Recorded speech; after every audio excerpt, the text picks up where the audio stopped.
नमस्कार दोस्तों, स्वागत है आप सबका मेरे चैनल पेनी पॉकेट्स में। और आज के इस वीडियो में हम बात करेंगे इंडियन रेलवे फाइनेंस कॉर्पोरेशन मतलब आईआरएफसी के बारे में, जिसका शेयर प्राइस 158 रुपीस पे ट्रेड कर रहा है। हालांकि जब शेयर मार्केट में काफी ज्यादा गिरावट हो रही थी तब ये शेयर प्राइस 134 तक के लेवल को जाते हुए दिखा है, जहां पे इसका अभी तक का ऑल टाइम हाई 230 रुपए का है। अगर हम इसके 2.5 साल पहले की रेट की बात करें तो इसने काफी अच्छा रिटर्न अपने शेयर होल्डर्स को दिया है, जहां पे 2.5 साल पहले ये 33 रुपए 30 रुपए के आसपास ट्रेड करता हुआ दिखा है। 2021 में इसका आईपीओ आया था, तब से ये 22-24 रुपए पे ही ट्रेड कर रहा था। लेकिन 2022 का एंड इसके लिए एक ऐसा मौका आया जहां से शेयर प्राइस में एक बहुत बड़ी तेजी देखने को मिली। या फिर हम ये भी कह सकते हैं कि उसके बाद से ही रेलवे में गवर्नमेंट ने काफी बड़े बड़े ऐसी घोषणाएं या रेलवे का जो कैपेक्स है वो बढ़ाने की घोषणाएं करने लगे। और आईआरएफसी जैसी संस्था जो कि एक फाइनेंस के रिगार्डिंग सपोर्ट प्रोवाइड करने का इंडियन रेलवे को काम करती है, उसे काफी ज्यादा छूट और काफी अच्छे से उसको ऑर्गेनाइज करने का काम किया,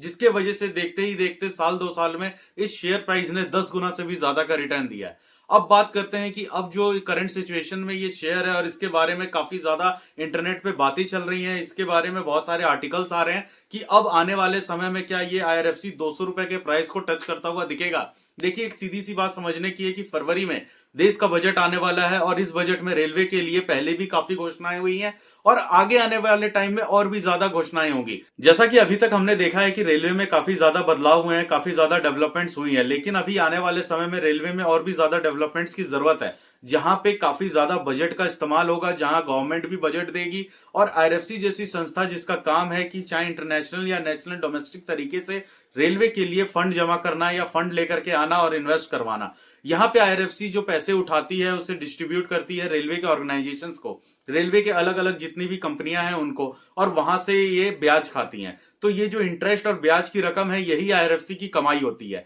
अगर हम आईआरएफसी के क्वार्टरली रेवेन्यूज की बात करें तो रेवेन्यू लगातार पिछले 4-5 क्वार्टर से आप यहां देख सकते हैं कि वो बढ़ता जा रहा है। 1400 करोड़, 1500 करोड़, 1550 और फिर 1600 करोड़, ये धीरे धीरे ग्राफ ऊपर की तरफ जा रहा है और जो कि आने वाले समय में जाएगा, क्योंकि जिस सेक्टर में ये काम कर रहा है वहां और भी फंड्स की जरूरत है और वो सेक्टर ग्रो करने वाला है और भी ज्यादा उसके अंदर पोटेंशियल है और अपॉर्चुनिटीज है। अगर हम इसके प्रॉफिट्स की बात करें तो क्वार्टर दर क्वार्टर इसकी जो प्रॉफिट है वो भी काफी ज्यादा बढ़ते हुए आई है, जहां 1400 करोड़ से लेके अब 1500 और 1600 करोड़ तक का इसका क्वार्टरली वाइज जो प्रॉफिट है वो देखने को मिला है। और अगर हम ईयरली रेवेन्यू की बात करें तो यहाँ पे जो 6000 करोड़ का क्वार्टरली ये अभी प्रॉफिट कर रहे थे, अगर हम ईयरली रेवेन्यू के हिसाब से इसे देखें तो ये 22 से 25 हजार करोड़ तक का एक रेवेन्यू जमा करते हुए दिख रहे हैं। कंपनी का ईयरली अगर नेट प्रॉफिट देखा जाए तो 6000 करोड़ के आसपास होता है। एक ऐसी संस्था जिसका जो एक्सपेंस रेशियो है वो काफी कम है, जिसके अंदर एम्प्लॉयज काफी कम है और जो संगठन है ये काफी छोटा है, इसे कुछ लोग ही मिलकर मैनेज कर रहे हैं और इसकी जवाबदेही पूरी तरीके से गवर्नमेंट ऑफ इंडिया को है, क्योंकि इसका जो प्रमोटर है गवर्नमेंट ऑफ इंडिया, उसके पास 86% से ज्यादा इसके टोटल नंबर ऑफ शेयर्स हैं। उसके बाद के जितने भी रिमेनिंग शेयर्स 14% मार्केट में रह गए हैं उसमें एफआईज, डीआईज, डोमेस्टिक इंस्टीट्यूशंस और उसके बाद पब्लिक का इंटरफेरेंस है। देखिए, यहाँ पे बात एक समझने की है कि 86% जो आईआरएफसी का हिस्सेदारी है गवर्नमेंट के पास, यहाँ पे सेबी का रूल ये कहता है कि किसी भी एक सिंगल एंटिटी या सिंगल प्रमोटर के पास 75% से ज्यादा का स्टेक नहीं होना चाहिए। आने वाले कुछ समय में हम जरूर इसमें देख सकेंगे कि गवर्नमेंट इसमें अपनी हिस्सेदारी कम करके 75% तक लेकर के आएगी। तो यहाँ पे ये जो 11% का अपनी हिस्सेदारी गवर्नमेंट ऑफ इंडिया इसमें कम करेगी, तो ये 11% के जो इक्विटी शेयर्स है ये इक्विटी शेयर्स ओएफएस के द्वारा बेचे जा सकते हैं। लेकिन गवर्नमेंट अपनी हिस्सेदारी तब बेचेगी जब शेयर प्राइस और भी ऊंचे स्तर पे जाएगा, जहां गवर्नमेंट को भी इसमें शेयर्स को बेचने में फायदा हो। ये चीजें बताती हैं कि गवर्नमेंट भी शेयर प्राइस के ऊपर जाने का इंतजार कर रही है। अब रह गया शेयर प्राइस की मूवमेंट की बात, तो यहां से क्या अच्छे रिटर्न बन सकते हैं। देखिए, पहले ही इसका जो 52 वीक का हाई है वो 230 का था, लेकिन उसके बाद जो मार्केट में गिरावट हुई और उसके बाद जो शेयर फॉल हुआ, वहां से अब ये शेयर वापस अपने 200 के प्राइस पे जाने के लिए तैयार है। और एक सबसे बड़ी बात है कि अगर इसके पीर कंपटीटर्स आप देखें तो 30 के पी पे चल रहा है और ये इंडिविजुअल कंपनी ऐसी है जो रेलवे को फाइनेंस कर रही है, तो इसका कोई और कंपटीटर भी नहीं है, ना ही कोई प्राइवेट सेक्टर के प्लेयर से इसके साथ कंपटीशन है। अगर हम गवर्नमेंट के ही अलग कंपनीज के साथ इसका अगर डिविडेंड यील्ड भी मैच करें तो जैसे आरवीएनएल है, इरकॉन है, आईआरसीटीसी है और रेलटेल है, इन सब के साथ अगर आप इसका डिविडेंड भी कंपेयर करेंगे तो आईआरएफसी का डिविडेंड इन सबसे ज्यादा ही निकल के आता है। और वैसे भी आरवीएनएल, इरकॉन और आईआरसीटीसी जैसे जो शेयर्स हैं इन्होंने कोई खास रिटर्न नहीं दिया है और सिर्फ आरबीएनएल ने रिटर्न दिया भी है, तो अब वो एक स्टे कर रहा है जहां पे इसका शेयर काफी ज्यादा महंगा हो चुका है। इसीलिए अगर रेलवे सेक्टर के जितने भी शेयर लिस्टेड है उस पर आप कंपैरिजन करें तो एज अ शेयर प्राइस जो चीप दिखता है वो आईआरएफसी है, और ज्यादातर रिटेलर्स और शेयर होल्डर का जो एक अट्रैक्शन है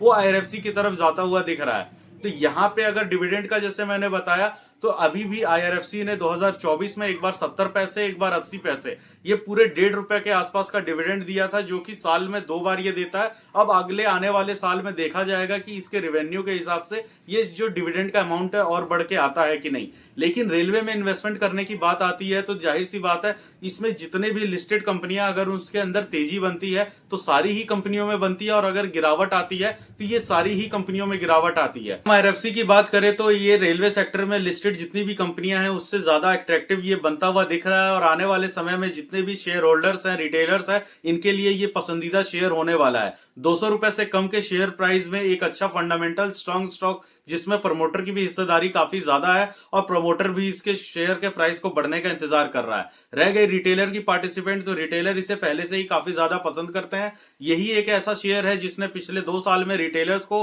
उनके शेयर कैपिटल पे अच्छा खासा रिटर्न बना के भी दिया है। बहुत लोगों ने इसे होल्ड करके रखा है और लॉन्ग टर्म तक इसको होल्ड करने का जो स्ट्रेटेजिक व्यू है, जो ज्यादातर एनालिस्ट की तरफ से ये डाटा निकल के आता है कि इसे होल्ड की ही सलाह दी जाती है। चाहे इसका शेयर प्राइस 140 तक भी चला गया तब भी यही हाल था। लेकिन इस समय इसका जो 20 डे ईएमआई हम देख रहे हैं, यहाँ पे शेयर प्राइस बुलिश मूवमेंट में दिख रहा है, जहां पे अच्छी खासी वॉल्यूम के साथ इस शेयर के अंदर बाइंग देखी जा सकती है। लास्ट ट्रेडिंग सेशन में भी आपने देखा है कि शेयर के अंदर बार बार मूवमेंट अच्छा खासा आया है, मतलब यहाँ पे कोई एक हैवी बाइंग हो रहा है, कोई बहुत बड़ी अपॉर्चुनिटी आने वाली है। अगर मार्केट कैप की बात करें तो वो 2 लाख करोड़ के आसपास ट्रेड कर रहा है। जैसा कि हम जानते हैं कि आईआरएफसी एक इन्वेस्टमेंट कंपनी है, ज्यादातर इसका पैसा एज अ लोन बुक गया हुआ है, और आगे आने वाले 5 साल में आईआरएफसी 10 लाख करोड़ से भी ज्यादा का, जिस कंपनी के पास आगे आने वाले 10 साल में लोन बुक ही 10 लाख करोड़ का होगा तो वहां पे उसका मार्केट कैपिटलाइजेशन 2 लाख करोड़ का है। तो आने वाले समय में रेलवे सेक्टर में काफी ज्यादा अपॉर्चुनिटीज देखने को मिल सकती है। अगर इन्वेस्टमेंट की तरीके से देखें तो रेलवे में काफी सारे स्टॉक्स हैं, लेकिन आईआरएफसी पे अगर आप अपना ध्यान बनाएं, उसके एनालिसिस करें इसके शेयर को, तो आप इसे अपने वॉच लिस्ट में रख सकते हैं। टाइम टू टाइम इसे ट्रैक कर सकते हैं और इससे रिलेटेड कोई भी इंफॉर्मेशन आती है या कोई भी नया अपडेट आता है तो उसे मैं आपके सामने रखूंगा। तो दोस्तों अगर ये वीडियो आपको अच्छा लगा तो आप इसे लाइक करें, चैनल को सब्सक्राइब करें दोस्तों, ताकि आने वाली और भी इंफॉर्मेशन आपको मिल सके। तो मिलते हैं दोस्तों अगले वीडियो में। नमस्कार।